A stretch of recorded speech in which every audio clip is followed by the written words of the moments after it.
Hello and добрый день, друзья! I'm Peter and here I'm telling you stories about the most interesting European cars of the 80s and 90s.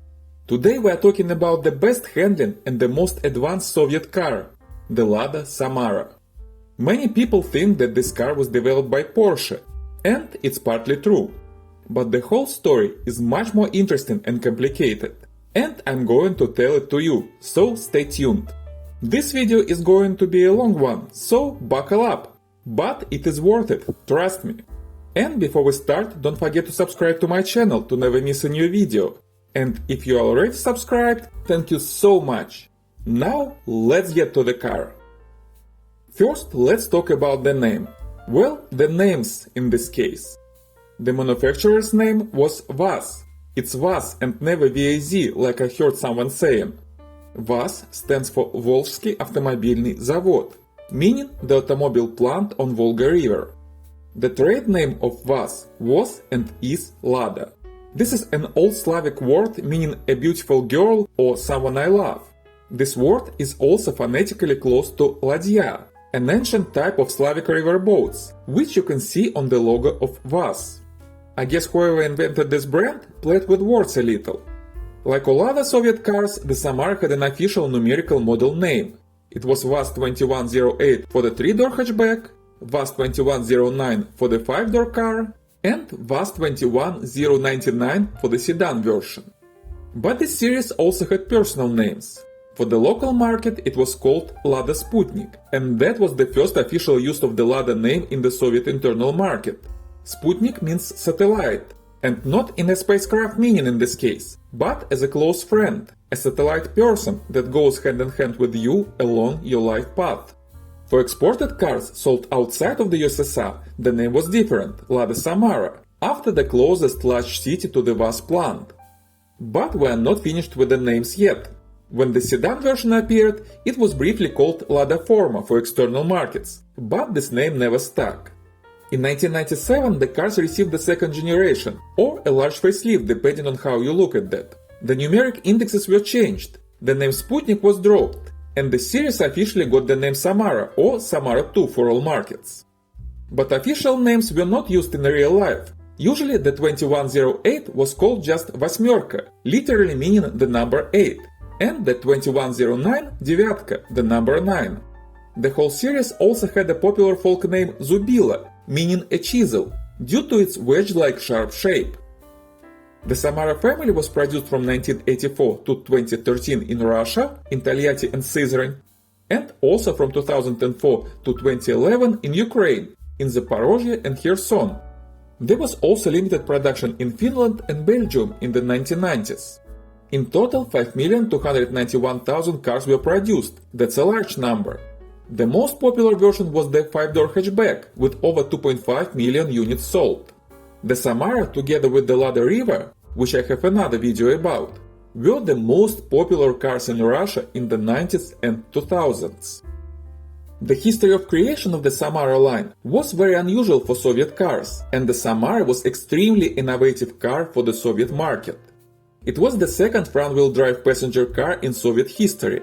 The first was the LOAS, which I have another video about. But LOAS always was planned as a full-wheel drive car, even if it had a front-wheel drive version. The Soviet government and Soviet engineers were skeptical about the front drive due to its weaker capabilities on bad roads, but they had to respond to the growing popularity of front-wheel drive cars in Europe. VAZ started development of the front-wheel drive car in 1971, in parallel with the development of Lada Niva, which I also already have a video about. It was just a couple of years after launch and production at the plant, so the development of a principally new car platform was an unexpected move. The process of car development, and any process at all in the USSR, was extremely bureaucratic. It usually didn't follow market trends. The government decided what cars the country needed, and the government formed engineering tasks and distributed them between production plants and their engineering teams, using very complicated schemes. Each small development step required government approval and multiple endless meetings and committees, which involved dozens of people from different government bodies. Each element of the car and each part should be agreed with countless government authorities and again committees. You should keep that in mind to understand what a real miracle was developed in the Samara in a relatively short time, and even with the participation of multiple foreign partners, which was the second almost impossible wonder. Knowing about the metaphorical Iron Curtain and the very real Berlin Wall, you could think that the USSR was fully separated from European and international markets. But it actually was very much present there and had a lot of economical connections with capitalistic countries, despite political and ideological differences. The Soviet Union needed foreign money to buy products, materials and industrial equipment. So they needed products they could sell abroad and get a lot of foreign currency. They couldn't sell oil and gas at that time for many reasons, but cars were great for that purpose.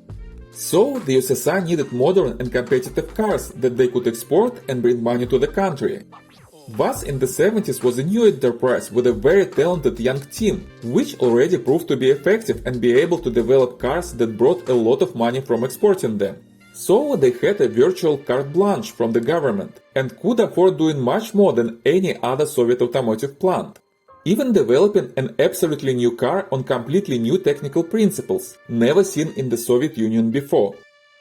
After the initial development, the project was approved in May of 1977, and the first running prototype, looking almost like the production car later, was assembled on December 31, 1978.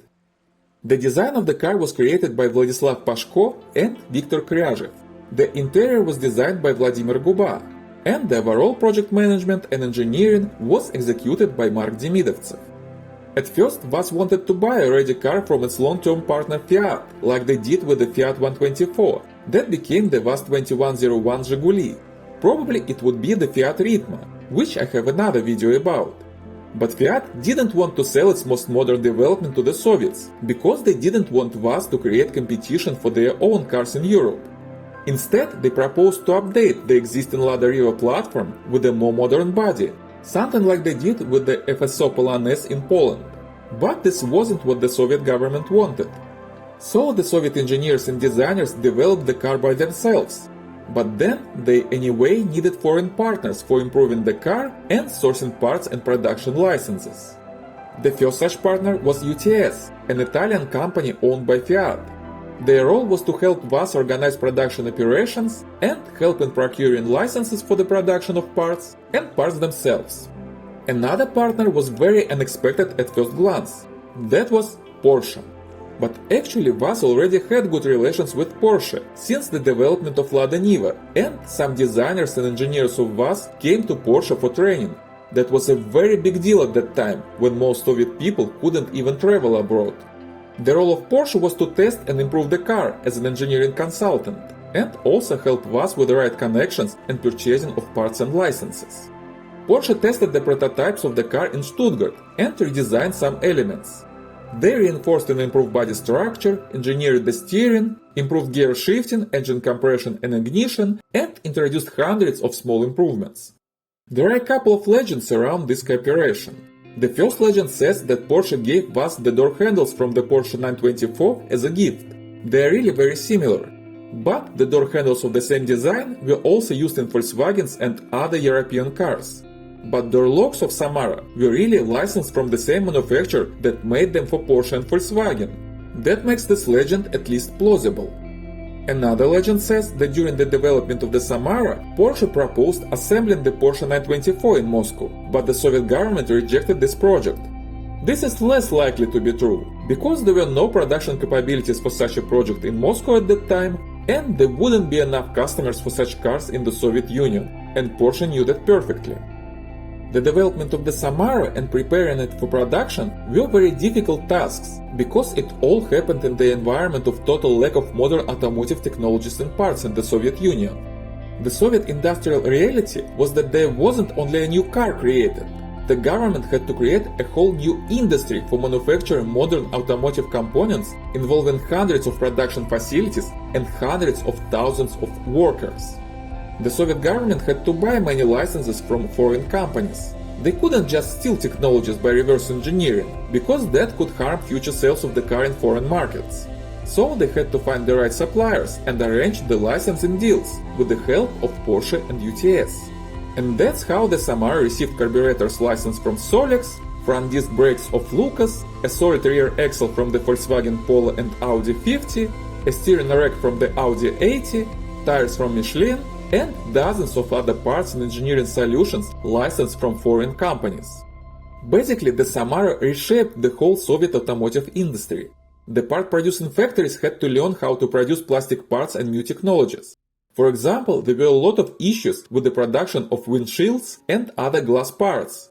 It took a lot of time and resources to learn how to do it. But as a result, it changed the whole Soviet glass production industry and elevated it to a new technological level. The Soviet Union never produced radial tires before, so buying a license for them from Michelin gave a massive improvement to that area and allowed the USSR to build a range of relatively modern tire plants by the beginning of the 90s. Of course, not all ideas of designers and engineers could be brought into life even with foreign help. For example, at first the engineers planned to use many aluminum or even plastic parts in the body to reduce weight, including all doors, a hood and front fenders. Later this idea was abandoned due to high costs and low quality of materials. But many other progressive ideas were brought into production. The Samara had many technical solutions never used before in the Soviet Union. A front-wheel drive arrangement, rack and pinion steering, front suspension with McPherson struts, and many more. It was a completely different car for Soviet drivers, without any connections to other Soviet cars, both visually and technically. The Samara shared only one part from previous Ladas in the whole car, and that was a piston rod pin. Everything else was completely new, unseen before, modern and progressive. This resulted in a very unusually good handling and feeling of the car, in line with the European contemporary competitors, and the Samara was the most advanced Soviet car. So, after all the development and engineering, VAZ built over 100 testing prototypes of the 2108, and they drove millions of miles of testing in many regions of the USSR, including winter Siberia, hot Turkmenistan, sandy Tajikistan, and even other countries, France, Algeria, Germany, and Italy. Finally, the car was ready for production in 1984. But before the launch, VAZ had to deeply retrain its workers and teach them how to assemble the car, and that wasn't easy. For example, they broke 30% of windshield glasses at first, because they couldn't properly install them. VAZ built a special full-scale training conveyor for training workers how to assemble the 2108 before letting the car on the main conveyor. The real production of the three-door version started in December of 1984. The creation of the car took 7 years, and that was extremely fast considering all that Soviet bureaucracy and the huge work required for the appearance of the car. First production cars had a lot of quality issues, which were cured over time. But on the flip side, many of them were equipped with the real European-made parts, because not all Soviet manufacturers of licensed parts were ready to make them by the time of the launch. Those first-year cars had many issues with electronics, sensors, carburetors, CV joints, suspension, transmission, and most of all, assembly quality. That gave the Samara family a kind of bad reputation among Soviet drivers. For example, my grandfather, instead of buying a Samara, preferred to wait longer to buy a less advanced, but more reputable Lada Riva 2107. But most issues were solved over time, and the younger audience liked the Samara for its driving abilities and unusual European handling. Anyway, it wasn't easy to buy a Lada Sputnik for Soviet customers, like any other car as well. I explained the Soviet car buying system in my videos about the Lada Riva and Lada Niva, so I don't want to repeat myself. But in general, it involved a very complicated system of allocation of permissions to buy a car, long waiting lists, huge down payments, and a lot of other difficulties. Okay, now we know history, so let's talk about the car itself. The Samara at first was planned as a hatchback only. It started in 1984 with a 3-door 2108, and in 1986 a 5-door 2109 version appeared too, and ultimately became the most popular among the Samara family. The body was designed with sharp forms and simple lines, with no curves. The designers wanted an integral solid look, without rips and curves. It was a rather advanced design for its time in Europe, and it was incredibly progressive for the Soviet Union. For Soviet drivers, the car looked literally like a starship. You might think that the car looks like one of sharp-angled creations of Giorgetto Giugiaro, and you would be right in a large part. Vladislav Pashko, the designer of the 2108 and the talented artist and sculptor by the way, admitted that he was inspired by the ideas of Giugiaro. He went to the library to look at foreign magazines with European cars, including cars of Giugiaro and his studio Ital design. The Volkswagen Golf and Scirocco and Fiat Ritmo and 127 were named as design inspiration for the Samara, but Samara didn't look like any of them. It was a totally new development of those design ideas, another branch of their evolution. That was a unique case for Soviet car design. All other Soviet cars were either a recreation of foreign designs like the Volga, or built strictly around the function, like UAZ or LUAZ. The Samara was the only one that received a totally new and independent look, with the function built around design and not the other way around. And it actually looked very well, particularly in the 3-door version. For its time it looked contemporary, and the Samara didn't look any worse than its European competitors. In 1990, a 4-door sedan 21099 was added to the family. It wasn't initially planned, but Soviet people liked sedans, and VAZ together with the government followed customers' requests. Initially it should be called 2110, but then the index was changed to 21099 for some reason, and the index 2110 was awarded to a completely different Lada car, but built on the same Samara platform later. In the 90s and 2000s, the Samara had also various other bodies and options, built by VAZ, its dealers and independent companies. There was a cargo van, rather popular, a convertible Lada Natasha, and even a strange 4x4 hybrid of Lada Samara and Lada Niva, under the name Lada Tarzan, as well as many other prototypes and one-off modifications. At the beginning of the development, the bumpers were planned to be colored, but this was dropped in favor of unpainted plastic due to production difficulties and costs. Painted bumpers appeared only on the second generation of the Samara. But there was a reminder of the initial idea. Cars before the first facelift had a plastic panel around the headlights and front grille, painted in the color of the body.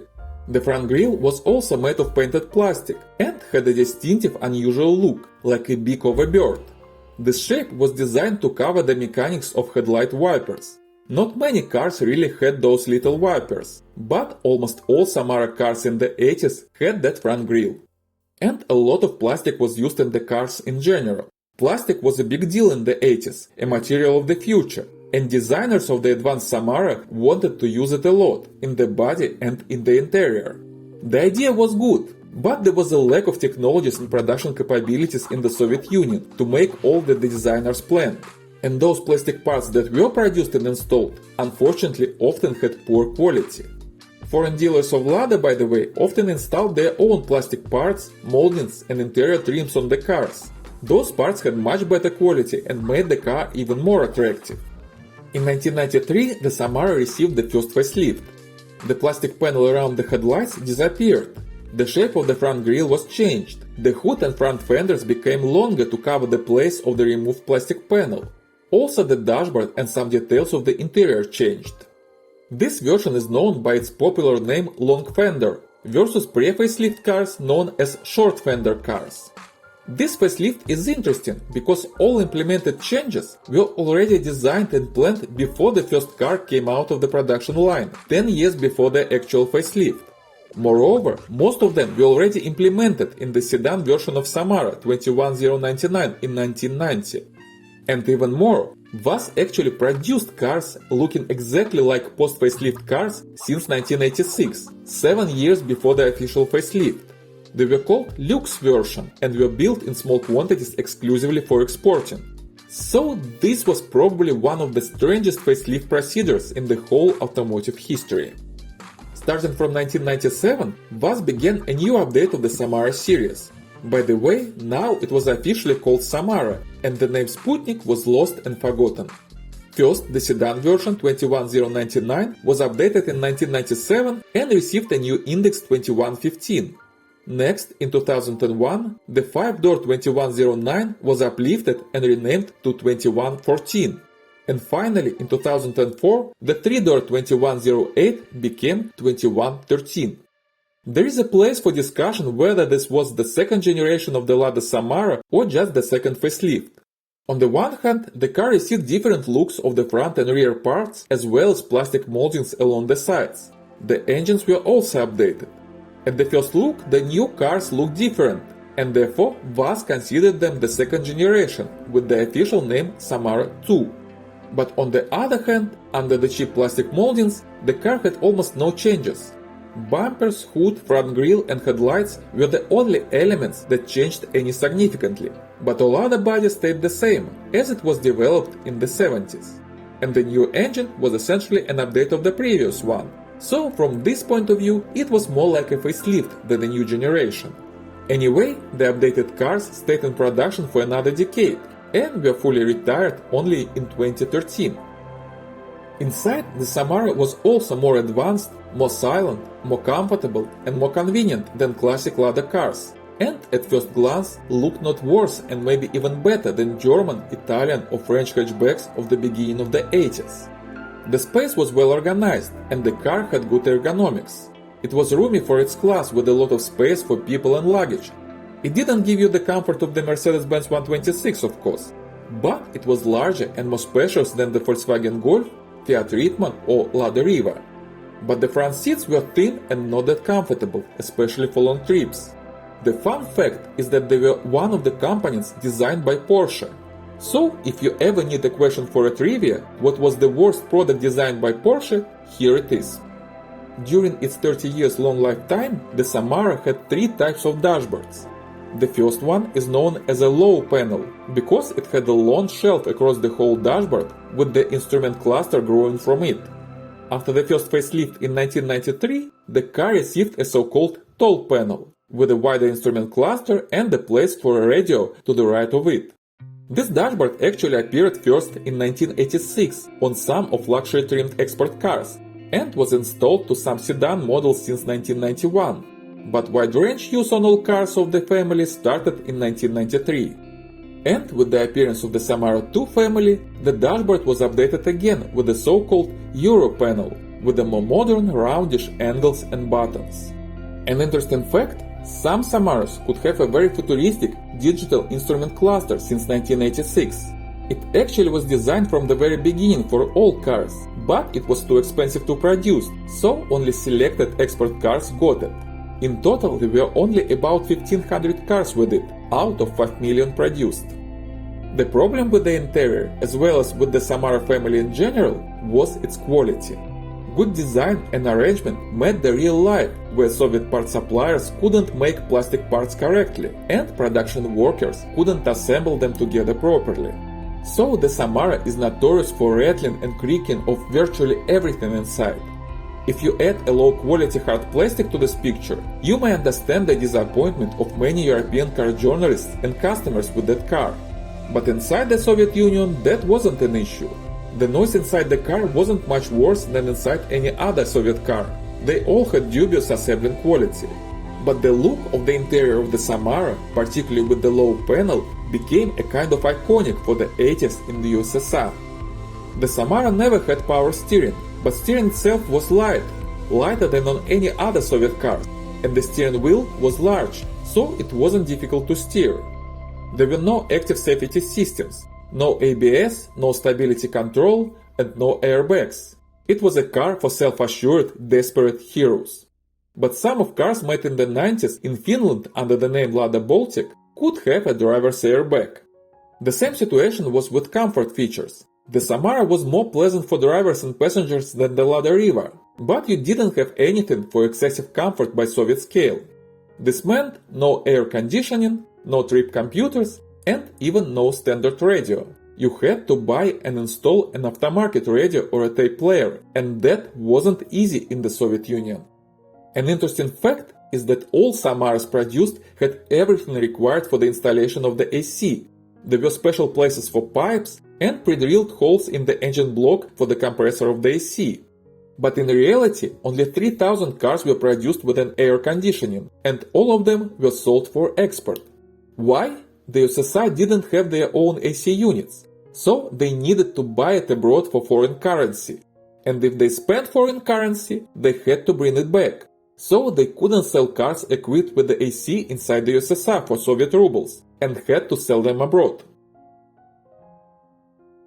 The engine was designed specifically for the Samara by engineers of VAZ and improved by Porsche. There is another legend that Porsche proposed to make an insignia system Porsche on the valve cover, like in the Seat Ibiza, which yes, I have another video about, but VAZ refused. Anyway, Porsche did really a lot with the first 1.3-liter engine, and many wrongfully think that they designed it because of that.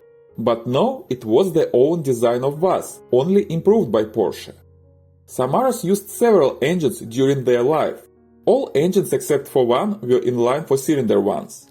Most of them were carbureted, but there were fuel-injected versions as well, especially in later cars.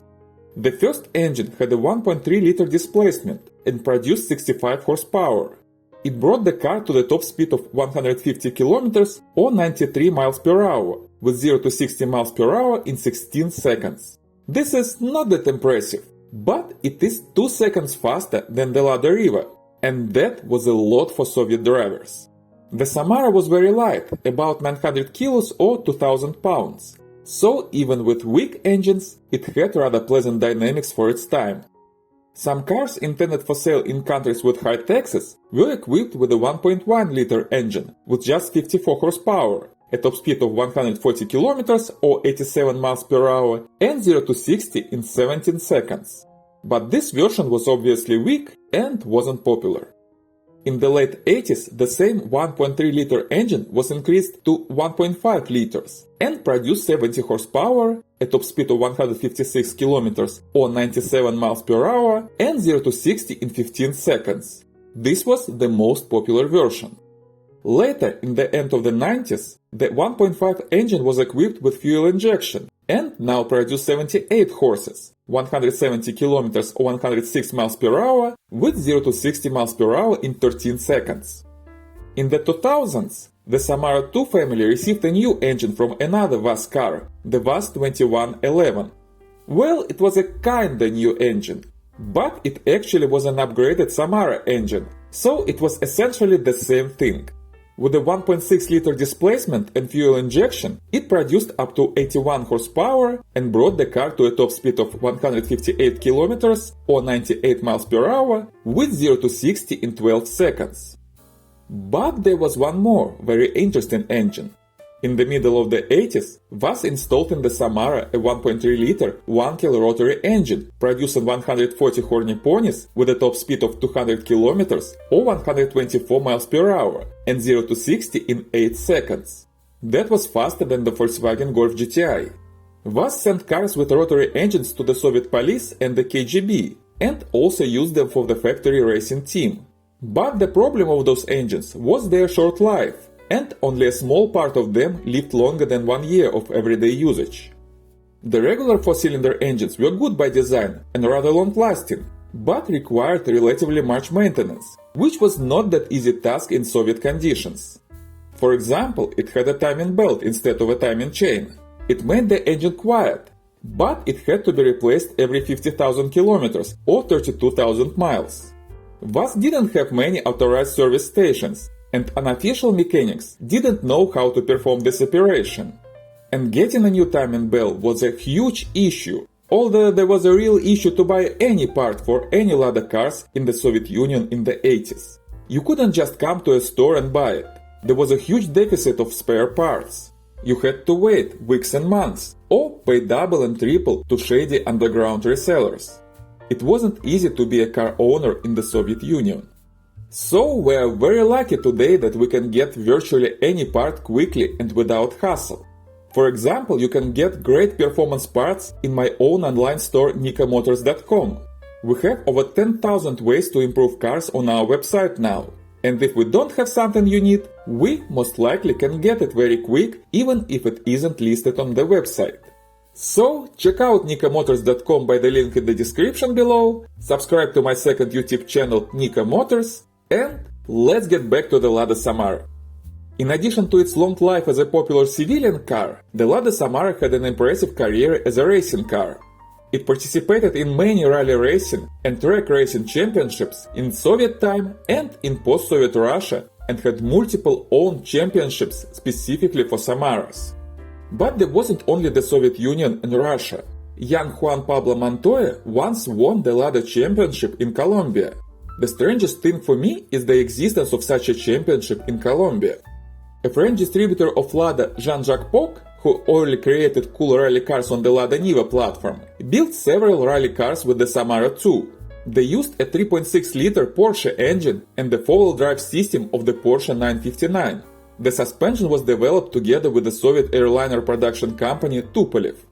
Those cars, named the Samara T3, came 7th in class in the 1990 Paris-Dakar Rally and 5th in the 1991. They also successfully participated in many smaller rally events and won the Rally of the Pharaohs, for example. Another interesting car was developed on the basis of the 2108 specifically for participation in the infamous Group B of the World Rally Championship.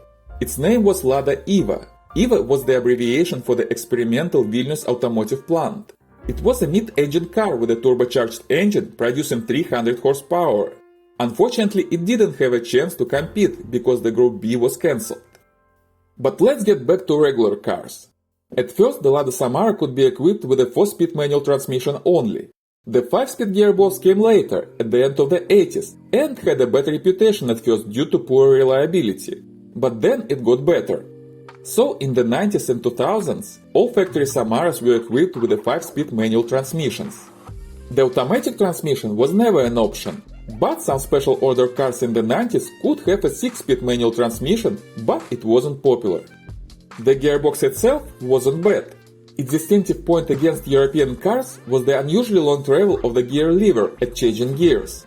Apparently this was made on purpose. The engineers were worried about the difficulty of changing gears in extremely cold weather with low-quality, highly viscous Soviet transmission oil. So they made the travel of the lever longer to give drivers more leverage for that situation. But what kind of a car was the Lada Samara on the road? I drove it personally many times when I was young and lived in Russia. Many of my college friends in Moscow and members of my family had various Samaras, so I spent much time in those cars both as a passenger and as a driver. At some point I was going to buy one, but eventually I bought a Mazda instead. I remember driving those cars as a very positive experience. I didn't have many other cars to compare at that time, but I remember that the Samara handled much better than the Lada Riva or Volga which I had before, but worse than the Audi 80, which I briefly had at the same time. The Samara was a very light car, with a sharp steering and relatively good suspension. So from the inside it felt much faster than it actually was. 95 miles per hour in a Lada Riva felt like a dangerous adventure, but the Samara was stable and even enjoyable at that speed. It was very pleasant to drive, particularly after other Soviet cars. The only handling issue it had was its tendency to lean very much in corners. The center of gravity was a little higher than you could want. The springs were a little too soft, and the sway bars were very thin. So active cornering could be a challenging task, but that added some spicy excitement to the driving process. The Samara family was different from any other car Soviet drivers had met before. It had front-wheel drive, it had lighter and sharper steering, it was a hatchback, it had different suspension, and even the seating position was different. It felt like a foreign car, something literally from another world, unbelievable for Soviet people. As a result, some Soviet drivers had difficulties with adapting their driving style to the new car and learn how to drive a front-wheel drive car. Conservative drivers were skeptical. During the first years of production, there were even many newspaper and magazine articles explaining how to drive it, and even books explaining the specifics of the front drive. But the younger generation loved that car. Well, those of them who could get one somehow. But in the 90s, when the car buying process became normal and you could just come and buy a new or second-hand car, the Samara became the favorite choice for Russian young men and, well, the Russian mafia. It wasn't very fast, but it was more dynamic than any other Soviet car, so those who valued speed and acceleration liked the Samara. And in reality it wasn't any worse than the Golf or Ritmo in handling, driving, comfort or convenience. The quality was doubtful, and it stopped many European customers from buying that car. But quality issues were compensated for by a good price for European buyers and dealer upgrades. So the Samara was rather popular in Europe, particularly in the south, and I met Samaras many times in Greece, Spain or Italy. At the bottom line, in its essence, the Samara was a really interesting and good car for its time. with not that good assembly quality. For Western Europe, the Lada Samara was always a kind of curious thing that you could buy if you didn't have another choice, or if you were an automotive freak. But for the Soviet Union, it was a car of great importance. The Samara was one of the rare cars fully developed in the Soviet Union and not copied from other foreign cars. At the same time, it was the first car honed and perfected with the full-scale involvement of foreign engineering consultants, and not any consultants, but Porsche. It was the best handling Soviet car, and it was one of the most popular cars in Russia in the 90s. Technically, it wasn't much different or any better or worse than other European cars of this class, like the Volkswagen, Fiat or Renault cars. But it was a real breakthrough in the USSR, and it had a huge influence onto the whole automotive industry and popular culture in the Soviet Union, Russia and post-Soviet countries.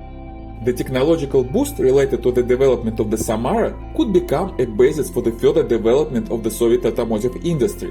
But it happened to be a technological detent due to the collapse of the Soviet Union. A very fortunate collapse for Soviet people, I need to say, but unfortunate for the Soviet economy and industry. But the Samaras actually saved VAZ in the 90s and 2000s. They didn't change much themselves during 30 years of their history, but they helped the plant to survive in very turbulent times after the collapse of the Soviet Union, when the most of the Soviet industrial facilities went extinct. And they became the basis of the future, better models of VAZ in the 2010s. And there was another interesting result of the cooperation between VAZ and Porsche. Porsche received about 500 million Deutschmarks for this project, which allowed it to build its own aerodynamic tube that led to further improvement of the 911 and smoother creation of the Boxster and Cayenne. So the influence and importance of that little car were much greater than you might expect. The Lada Samara was sold in many countries around the globe. In North America, some limited quantities were sold in Canada. Allegedly, there were some attempts of selling it in the United States too, but not successful. But I see several imported Samaras on sale in the New York and Los Angeles areas now. So, if you want one in the US, you probably can find it on sale. Or you can import it from Europe yourself. The cars of the 80s and 90s are older than 25 years now, so there are no obstacles to importing them to the United States. Unfortunately, due to the Russian invasion of Ukraine and the war, it may be very difficult to get a car from Russia or Ukraine, where there is the widest selection of them. But if you watch this video someday in the future when the war is over, well, first, hello my friend from the future. And second, if you want a Lada Samara, try to contact me, I may be able to help you. In September of 2025, you can find a Samara in Europe in good condition for about 4,000 to 6,000 euros. In Russia, the price is from $500 to $15,000, depending on the condition, but early cars with low mileage are getting collectible value now. Well, thank you very much for watching. If you happen to own or drive a Lada Samara, what was your personal experience? Did you like it? And if you like this video, please give me a thumbs up and subscribe to the channel. New interesting stories are coming soon. If you want to support this channel even more and help me make new videos, you can buy me a coffee by the link in the description below, or simply don't skip YouTube commercials on my videos. Большое спасибо, друзья, and see you next time!